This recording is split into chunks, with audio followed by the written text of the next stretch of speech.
Do you have regrets in life where you're like, you know what, I should never have entered into that relationship. I should never have enrolled in that program. I should never have been with this person, never have done this, should have done this, should have worked on my health, should have learned this one skill, should have done this with my life. I think everybody has regrets, right?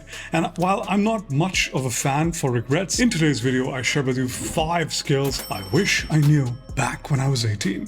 Hey guys, my name's Yahya, founder and creator of Record Breaker, where I help you shatter past your highest revenue record months in the shortest amount of time. Skill number 1, emotional regulation. I was a hot mess. I had a major temper problem. I couldn't let things go. I had a huge ego. I had a chip on my shoulder, waiting for people to knock it over so I can get into a fight with them. But here's the real problem. We all have those things. I couldn't let go of the anger and the resentment that I felt, sometimes for hours, sometimes for days, sometimes for weeks, perhaps a couple of times for months. And that used to eat me from the inside out. You know what they say about holding a grudge, right? When you hold a grudge, it's like you drink poison and expect the other person to die. That was me. I'd get upset when I had a fight with someone. I'd get upset when a teacher or a professor or a colleague got mad, or my parents got mad at me. I'd get upset at the tiniest things that people said to me, and then I'd think about it again and again and again. And I'd work myself up on the inside, because on the outside I'd pretend to be everything was fine. On the inside, I'd be in turmoil. I'd be like,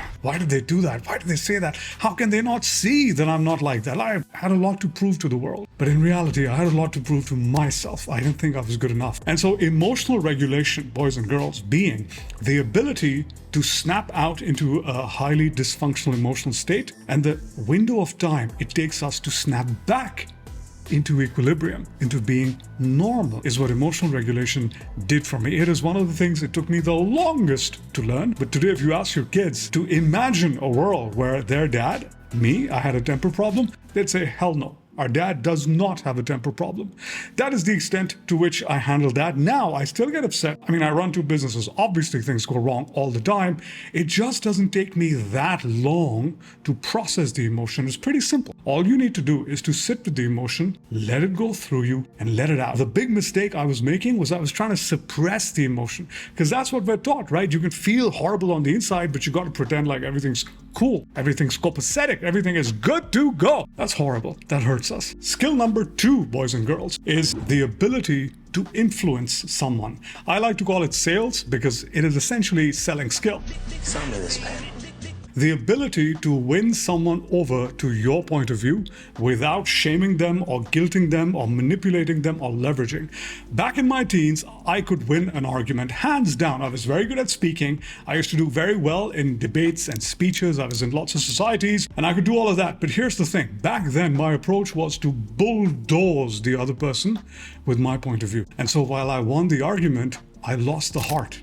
I lost the person. And that is what truly matters in life. When you are influencing people in business deals, in relationships, in critical, important, vital matters, you cannot shame or leverage or bulldoze a person into accepting your point of view, because they're going to resent you. And that's what used to happen with me. There would be lots of people resenting me for me bulldozing them with my point of view. Selling is almost an art. I had to learn the subtle art of influencing people, winning them over to your point of view. You don't need to gaslight someone to come over to your point of view. It's very subtle, it's an art, and it can be done.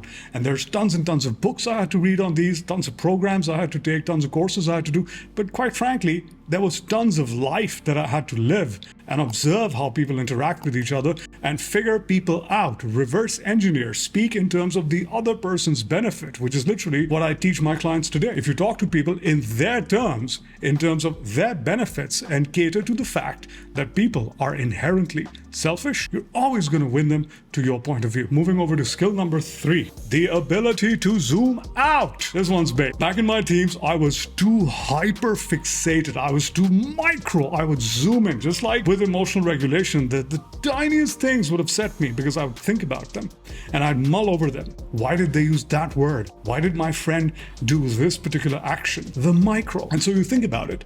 If something bad happens to you today, the easiest way to get over it is to think about, is it going to impact you 5 hours from now, 5 days from now, 5 weeks from now, or 5 years from now? And if any of these answers are no, then there is no point in thinking, worrying about it. move on. It took me a long time to understand and develop the innate ability to zoom out and stay zoomed out. Now, most of the time, I have a very zoomed out perspective on life. I only zoom in when I need to and fix things, whether it's my business or it's my relationships or it's my friendships or it's anything. A zoomed out perspective where you can see the big picture and how things interact with each other is far more healthier than a micro zoomed in perspective where you're looking at everything through a magnifying glass. Point number 4 is self-efficacy. Now, I've made a video about self-efficacy and I'm going to link it in the description below, but self-efficacy is essentially the ability to regulate yourself and your level of belief or confidence in what you're doing. And more often than not, the one skill I see most entrepreneurs lacking in today's world is self-efficacy, followed very closely with emotional regulation.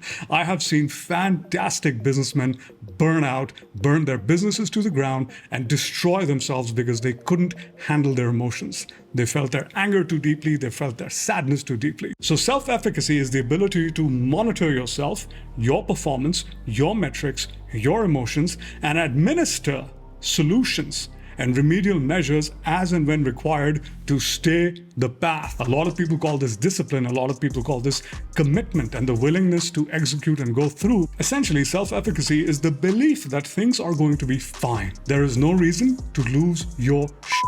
Life's going to work out fine. That is one of the biggest things I lacked back in my teens. I was worried that things aren't going to be okay and I need to do this and that, and I would often lose sight of my North Star because I was so hyper-fixated and so zoomed in on the micro. I couldn't regulate myself and I didn't have self-efficacy. I couldn't monitor myself. I couldn't stick the course to all the things that I did. So I'd start projects, let go. I'd start working on my health, let go. I'd start something else, stop in the middle, move on to something else, get distracted. So self-efficacy is truly one of those things that either is going to make you or break you.